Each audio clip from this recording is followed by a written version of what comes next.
বিসমিল্লাহির রহমানির রহিম। সকালবেলা ঘুম থেকে উঠে খাবার পানি দিতে গিয়ে দেখি একটা মুরগি, বেশ বড়ই মুরগিটা, বড় সাইজগুলোর মধ্যে একটা, সুন্দর করে ঘুমিয়ে আছে। কিন্তু এই ঘুমটা ওর শেষ ঘুম, জীবনে আর কখনো এই ঘুম থেকে উঠবে না, চিরবিদায়ের ঘুম। তো কী কারণে এভাবে ঘুমিয়ে আছে? যেভাবে সাধারণত ঘুমিয়ে থাকে মুরগি ভুট হয়ে, সেভাবেও ঘুমিয়েছিল চুপচাপ, কোনো দাপা দেওয়া, চিত হওয়া বা এলোমেলো এরকম কিছুই ছিল না। এই মৃত্যুর কারণ যদিও আমি জানি, তারপর আগে থেকে বলবো না, সবাইকে দেখাই, তারপরে বলি যে কারণটা কী। তো পোস্টমর্টম করে আজকে দেখব এবং সবাইকে দেখাবো যে কী কারণে এরকম মৃত্যু হয়, তো আর এই রোগগুলোর লক্ষণটা আসলে কী প্র্যাকটিক্যালি। তো সর্বপ্রথম মুরগিকে কেটে নিতে হবে, পোস্টমর্টম যেটাকে বলে, পোস্টমর্টম করতে হবে। তো মুরগিটা এখনও কিন্তু গরম আছে, দেখে গরম আছে যেহেতু, এখন যদি আমি এলোমেলোভাবে কাটি, ভিতরে কোনো একটা পার্টসপাতি যদি কাটা পড়ে, পোষ লাগে, তাহলে সেখান থেকে রক্তক্ষরণ হতে পারে, তখন আমার রোগটাকে বোঝাবারই মুশকিল হয়ে যাবে। তো আমি যেভাবে দেখাচ্ছি ঠিক এভাবেই কাটবেন। আগে সর্বপ্রথম চামড়াটা আস্তে করে কাটে চামড়াটা উল্টে ফেলবেন, এরপরে সুন্দর করে কাটবেন যেন ভিতরে কোনো কিছুতে সমস্যা না হয়। তো আমি কেটে এরপরে আবার আসলাম, কারণ আমার কাছে বাড়তি লোক ছিল না ক্যামেরাটা ধরার জন্য। তোভাবে সুন্দর করে চেষ্টা করলে অবশ্যই কাটতে পারবেন। তো কাটার পরে আমরা যেটাকে দেখলাম, ভিতরে অনেকটা ব্লিডিং হয়েছে। তো ব্লিডিং হয়েছে মৃত্যুর সময়, রক্তগুলো জমা হয়ে গেছে। আর হচ্ছে লিভারটা অনেক বড়, লিভারে একটা ক্ষতও আছে। এই ক্ষতটা মনে করতে পারেন হয়তো বা কাটার সময় আমার পোষ লাগছে, কিন্তু না, ক্ষতটা এভাবেই ছিল ভিতরে। আর হার্টের পাশে ওই যে পানি দেখা যায়।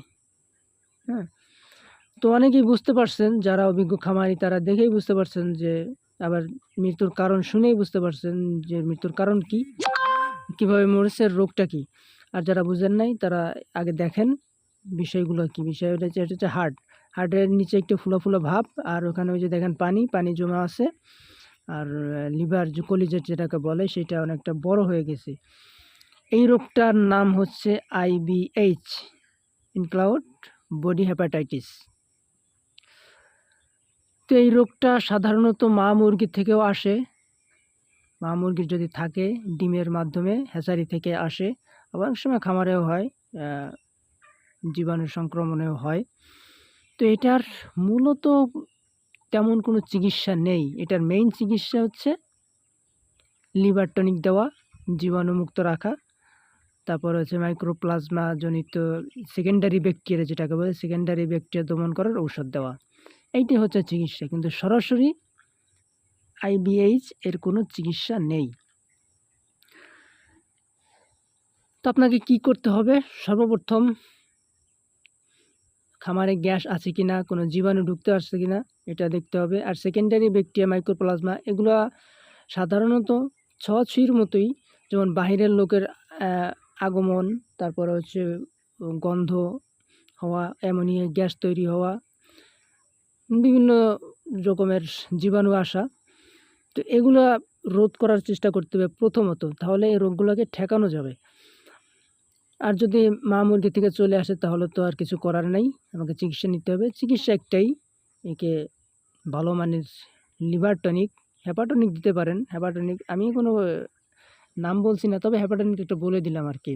তো নাম বললে অনেক সময় অনেকজনে মনে করে কোম্পানির প্রচার করছি বা কোনো কিছু এরকমটা। তো নাম বলার প্রয়োজন নেই। হেপাটনিক লিভার টনিক।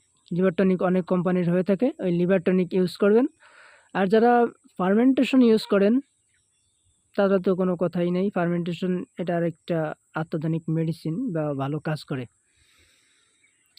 তো আজকের মতো এখানেই শেষ।